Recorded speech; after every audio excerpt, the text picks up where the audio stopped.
Have you been diagnosed with depression and struggle with sadness? Maybe you're scared of being criticized. Loss of interest, aches and pain. Always thinking something terrible. Ask your doctor about Effexor XR. Ask your doctor about Cymbalta. Talk to your doctor about Zoloft. So talk to your healthcare professional. Your doctor today. Your doctor. Tell your doctor. Contact your doctor immediately. Talk with your doctor.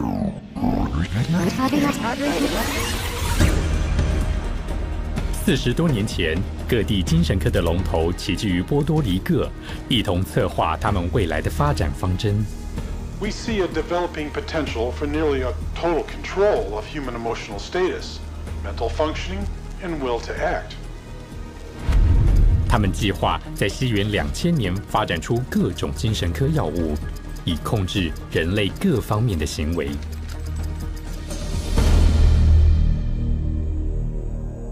I was diagnosed with depression and put on Paxil. ADD, and I was prescribed Ritalin. Bipolar disorder, and I take lithium.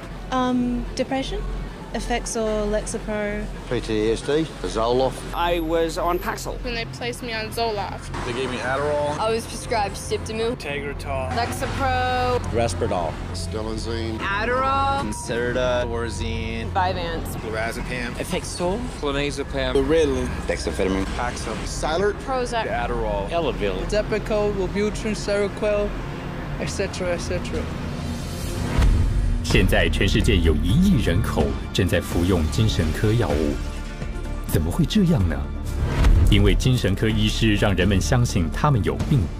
They want you to think you're diseased from birth, and that all those experiences of life, childhood and adolescence and teenage years and adulthood and being a senior citizen, that these are all various stages of disease. Because let's face it, we've all been depressed at one time. We've all been anxious at one time. These are normal emotions that we feel. Every emotional and spiritual problem is reduced to a label. And of course, all of those diseases require pharmaceutical treatments. This is big, big business.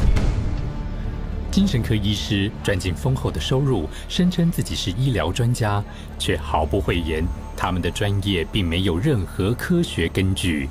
We don't really have any specific blood tests or other tests that are definitive for any mental illness whatsoever. It would be neat if it would become much more scientific. Well, if you go to my office and you tell me that you're depressed, there's nothing, no blood sample or whatever, no tests. There are not current available tests to verify your diagnosis. I don't use any tests. You do not have a test to say, well, this is this disorder and this is the best medication for this disorder. For many years we thought we had the tests nailed down, but it turned out that they weren't of any value.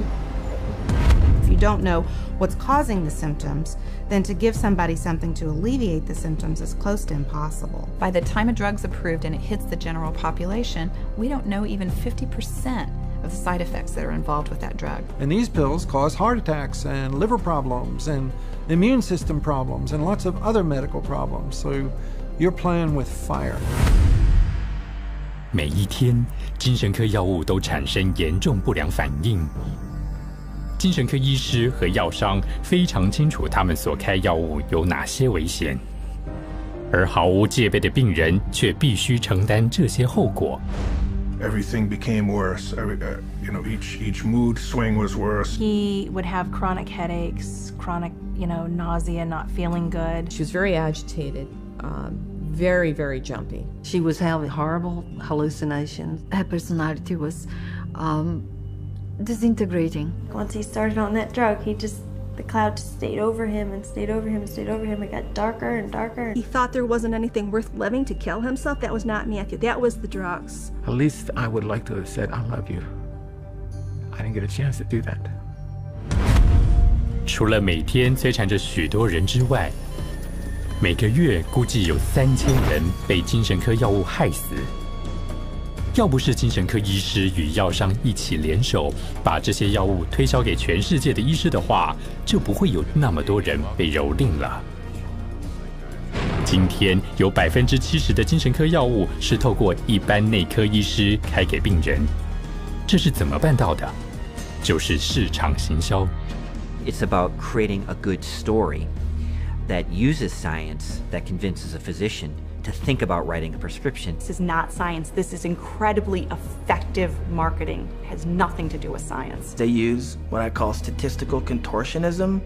Basically just skew the numbers, make everything look fantastic, you hide the bad numbers. They're learning every trick in the book. They're evolving into efficient marketing machines, and it's working. There's definitely an unholy alliance between psychiatry and pharmaceutical sales. That's a marriage made in heaven. They're like conjoined twins. They're joined at the wallet. 就是市场行销。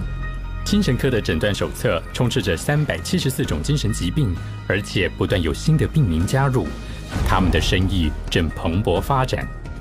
制药公司所制造的精神科药物名单，已经从1966年的44种增加到目前的174种。名列前茅的5大精神科药物所赚得的总利润，比全世界1半以上国家的国民生产毛额都还要高。精神科一年捞得3000多亿美金，这怎么会发生？这是一个难以置信的骗局，却是个不可忽略的事实。